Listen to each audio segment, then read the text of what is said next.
VOA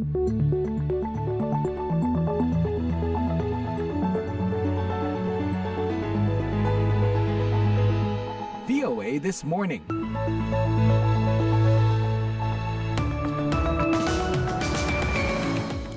Halo, good morning, selamat pagi dan selamat berjumpa lagi dalam siaran VOA This Morning, edisi Jumat 22 Maret 2024 di Amerika, tanggal 21 Maret tentunya, yang berarti hari ketiga musim semi yang selalu indah. Bagi yang berpuasa, semoga masih bersemangat ya. Siaran ini dipancarkan langsung dari Studio 17 VOA di Washington DC. Saya Leonard Triono dan bersama saya produser Bani Rahayu dan teknisi Nick Ivanov. Alright, let's get started. Berbagai laporan terkini dan informasi menarik telah kami siapkan. Di antaranya, Ganjar Pranowo mengatakan rencana mengajukan gugatan ke Mahkamah Konstitusi adalah langkah meluruskan demokrasi. Setelah pengumuman tadi malam, tim Ganjar Mahfud sudah bersepakat. Kalaulah semuanya ini harus diluruskan agar demokrasi bisa berjalan dengan baik. Menteri Luar Negeri Amerika mengatakan seharusnya tidak ada anak yang meninggal karena kekurangan gizi di Gaza. Children should not be dying of malnutrition in Gaza or anywhere else for that matter. Pendengar, Anda juga bisa menyimak siaran ini melalui streaming langsung di website kami www.voaindonesia.com atau melalui podcast VOA This Morning. Baik, kita segera awali dengan berita dunia pagi ini. Menteri Luar Negeri Amerika Antony Blinken tiba di Kairo dan bertemu dengan Presiden Mesir Abdel Fattah el-Sisi dan para Menteri Luar Negeri Arab pada hari Kamis dalam lawatan ke-6-nya ke Timur Tengah sejak dimulainya perang Israel-Hamas. Blinken berada di Arab Saudi sehari sebelumnya di mana dia bertemu dengan putra mahkota Muhammad bin Salman.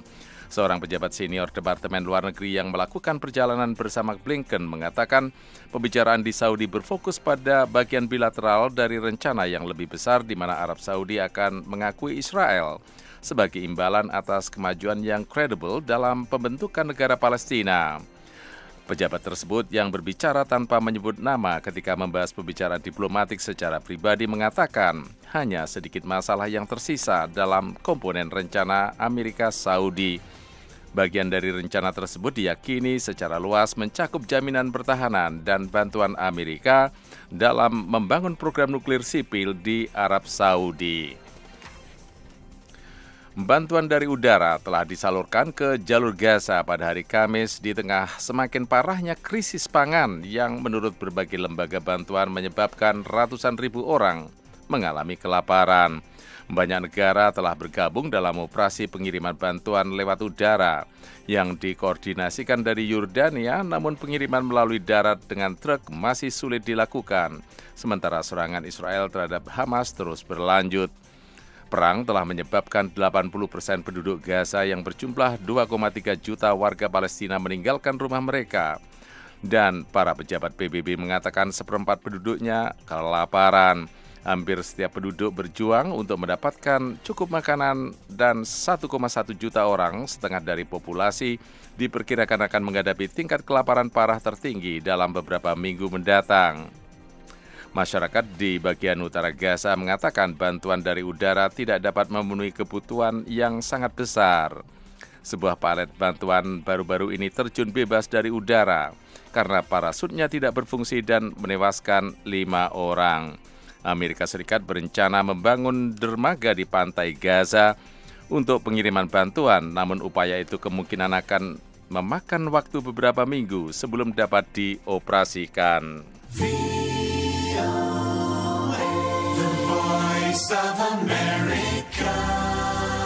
4 negara Eropa Tengah masih terpecah mengenai cara menyelesaikan perang Rusia melawan Ukraina, kata para menteri luar negeri pada Kamis. Namun, Menteri Luar Negeri Ceko, Jan Lipavsky, mengatakan bahwa keempat negara mencapai persetujuan untuk beberapa hal prinsip mendasar. We agreed on few very basic principles.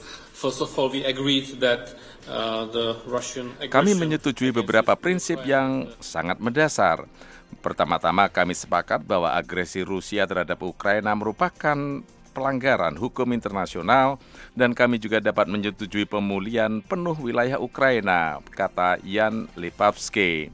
Para menteri luar negeri dari Republik Ceko, Polandia, Hungaria, dan Slovakia bertemu pada hari Kamis dan membahas rencana Ceko untuk memperoleh amunisi yang sangat dibutuhkan oleh Ukraina dari negara-negara ketiga di luar Uni Eropa.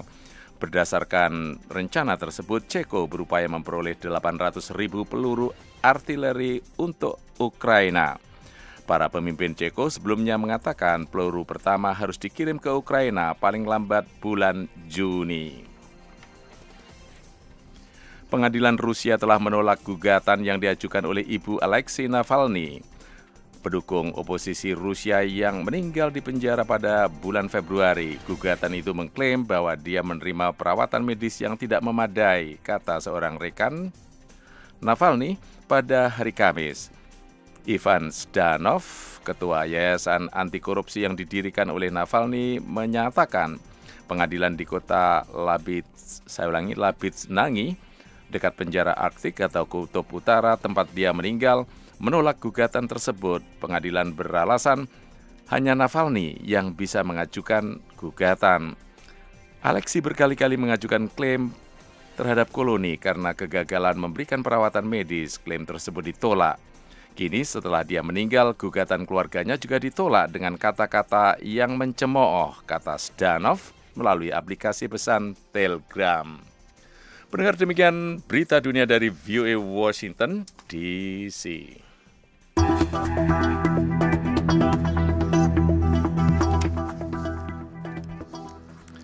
Kita lanjutkan dengan acara berikutnya. Berencana mengajukan gugatan hukum ke Mahkamah Konstitusi terkait hasil pemilu Presiden 2024, Ganjar Pranowo menyebut hal itu sebagai langkah untuk meluruskan demokrasi agar kembali sesuai dengan aturan yang berlaku. Fathia Wardah, reporter VOA, melaporkan dari Jakarta. Setelah Komisi Pemilihan Umum Rabu menetapkan pasangan Prabowo Subianto Gibran Rakabuming Raka sebagai pemenang dalam Pilpres 2024, kubu Anies Baswedan Muhaimin Iskandar Kamis langsung menggugat hasil pemilu itu ke Mahkamah Konstitusi. Langkah yang sama juga akan ditempuh kubu pasangan Ganjar Pranowo Mahfud MD. Menurut rencana, pasangan nomor 3 ini akan menggugat ke MK pada Jumat atau Sabtu. Ganjar Pranowo dalam jumpa pers mengatakan permohonan gugatan sengketa hasil pemilihan presiden 2024 ke MK ini merupakan langkah untuk meluruskan demokrasi agar kembali ke aturan yang berlaku. Ganjar menegaskan pihaknya akan menerima apapun hasil keputusan MK yang merupakan benteng terakhir penjaga demokrasi. Setelah pengumuman tadi malam, tim Ganjar Mahfud sudah bersepakat. Kalaulah semuanya ini harus diluruskan agar demokrasi bisa berjalan dengan baik, maka benteng terakhirnya adalah Mahkamah Konstitusi.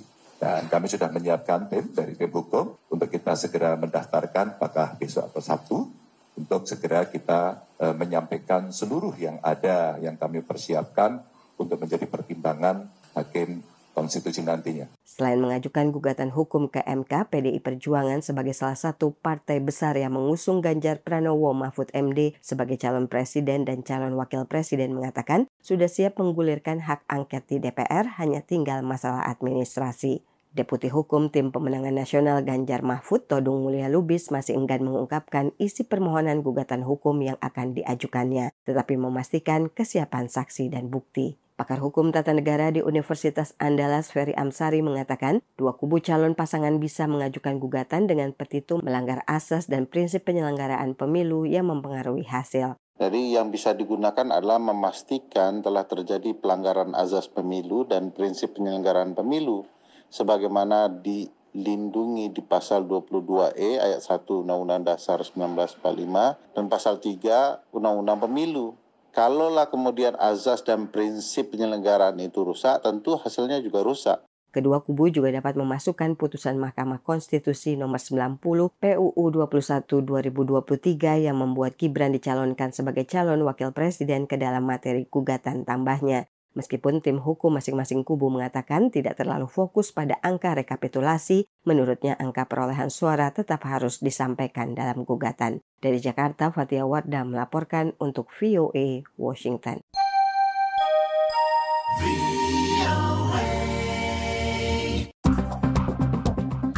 Pendengar, hampir 24 jam setelah kapal Reot yang membawa ratusan pengungsi etnis minoritas Muslim Rohingya dikabarkan terbalik di perairan Aceh Barat, Basarnas berhasil menyelamatkan 69 orang. Belum diketahui berapa sebenarnya jumlah total penumpang kapal naas itu. Berikut laporan Anugrah Adriansah. Dengan tekad bulat, Badan Nasional Pencarian dan Pertolongan Basarnas terus melakukan pencarian begitu mendapat informasi tentang terbaliknya kapal pengungsi Rohingya di perairan Aceh Barat Rabu kemarin. Setelah menjelajahi wilayah perairan yang luas, tim Basarnas menemukan 69 pengungsi di perairan Barat Melaboh, Kabupaten Aceh Barat, Provinsi Aceh, hampir 24 jam setelah menerima informasi musibah itu. Kepala Basarnas Banda Aceh, Ibnu Haris, mengatakan 69 pengungsi ditemukan dalam keadaan selamat dan ditemukan pada posisi koordinat arah barat laut atau 21 mil laut dari pelabuhan Jeti Ujong Karang, Melaboh. Sebagian bertahan di lambung kapal yang terbalik, sebagian kecil terapung-apung di laut. Di pukul 9.00 kita berhasil menemukan korban. Kemudian kita evakuasi. Sampai dengan pukul 12. Pukul 12 kita evakuasi seluruhnya berhasil. Itu ada 69 orang. Di antaranya 40 laki-laki, 18 perempuan, dan 9 anak-anak. Dari 9 anak ini itu terdiri dari 3 laki-laki dan 6 perempuan. Basarnas Banda Aceh juga belum menerima laporan terkait adanya korban yang meninggal dunia dalam rombongan etnis Rohingya itu. Jadi seluruh korban ini kita bawa ke Pelabuhan Jeti Melabuh. Kita ada koordinasi di situ dengan tim-tim yang sudah ada di darat. Kemudian kita serahkan itu semuanya ke pihak imigrasi. Ya, untuk saat ini kita tidak ada laporan untuk meninggal dunia. Ya, semuanya 69 orang itu dalam keadaan selamat semuanya. Atika Paraswati dari Suaka, lembaga swadaya masyarakat yang fokus dalam isu perlindungan pengungsi, mendesak agar Satgas Penanganan Pengungsi dari luar negeri perlu mengambil langkah tegas, termasuk melakukan koordinasi dengan pemerintah setempat untuk menjalankan Perpres nomor 125 tahun 2016 tentang penanganan pengungsi dari luar negeri. Dalam keterangan tertulisnya itu, Atika juga mendorong seluruh masyarakat untuk mencari informasi secara tepat dan dapat dipercaya terkait alasan pengungsi etnis Rohingya yang terpaksa meninggalkan negaranya. Sejauh ini belum ada tanggapan resmi dari Komisioner Tinggi PBB untuk Pengungsi, UNHCR, dan Organisasi Internasional untuk Imigrasi, IOM, terkait berdatangannya kelompok pengungsi etnis Rohingya di Aceh Barat. Anugrah Adriansyah melaporkan untuk VOA Washington.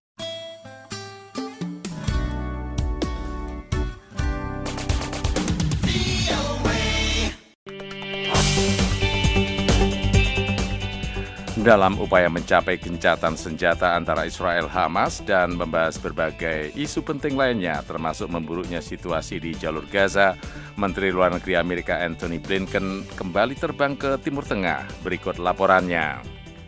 And there's a clear consensus around a number of shared priorities. Menteri Luar Negeri Amerika Antony Blinken pada hari Kamis mengatakan sedianya tidak boleh ada anak-anak yang meninggal dunia karena kekurangan gizi di Gaza. Ia menegaskan hal itu ketika memberikan keterangan pers bersama Menteri Luar Negeri Mesir, Sameh Shoukry, di Kairo. Children should not be dying of malnutrition in Gaza or anywhere else for that matter. Sedianya tidak boleh ada anak-anak yang meninggal karena kekurangan gizi di Gaza atau dimanapun. Saat ini 100% penduduk Gaza mengalami tingkat kerawanan pangan sangat akut.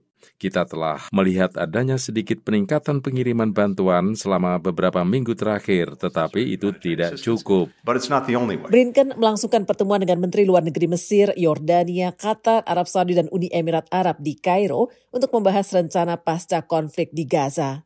Pertemuan dilangsungkan saat semakin memburuknya hubungan Amerika dan Israel terkait perang Israel melawan Hamas, terutama niat Perdana Menteri Benjamin Netanyahu untuk melakukan operasi militer besar-besaran di kota Rafah di bagian selatan Gaza. Presiden Joe Biden dan juga Menteri Luar Negeri Antony Blinken telah berulang kali meminta agar Israel tidak memulai operasi darat berskala besar di Rafah tanpa menjabarkan terlebih dahulu rencana melindungi warga sipil yang tidak berdosa dan telah mengungsi ke kota itu untuk berlindung. Blinken mengatakan ada konsensus yang jelas mengenai perlunya gencatan senjata segera di Gaza yang telah diupayakannya bersama Qatar dan Israel. Ia juga mengatakan bahwa gencatan senjata segera adalah cara terbaik untuk meningkatkan bantuan kemanusiaan kepada masyarakat Gaza yang mengalami tingkat kerawanan pangan akut yang parah. Situasi kelaparan yang sangat akut di Gaza juga menimbulkan dampak bagi para dokter dan staf Rumah Sakit Al-Aqsa di Gaza Tengah. Dr. Bashar Abdel Qadir, seorang dokter sukarelawan di rumah sakit itu mengatakan,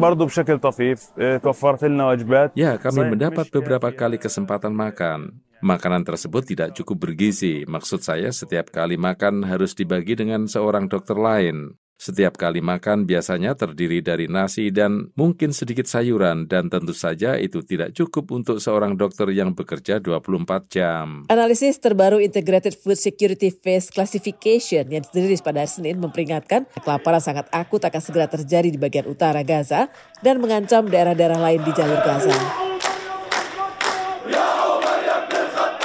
Kementerian Kesehatan Palestina di Gaza mengatakan bahwa hingga hari Kamis ini lebih dari 32.000 orang telah meninggal dunia akibat serangkaian serangan darat dan udara Israel. Sebagian besar korban adalah perempuan dan anak-anak.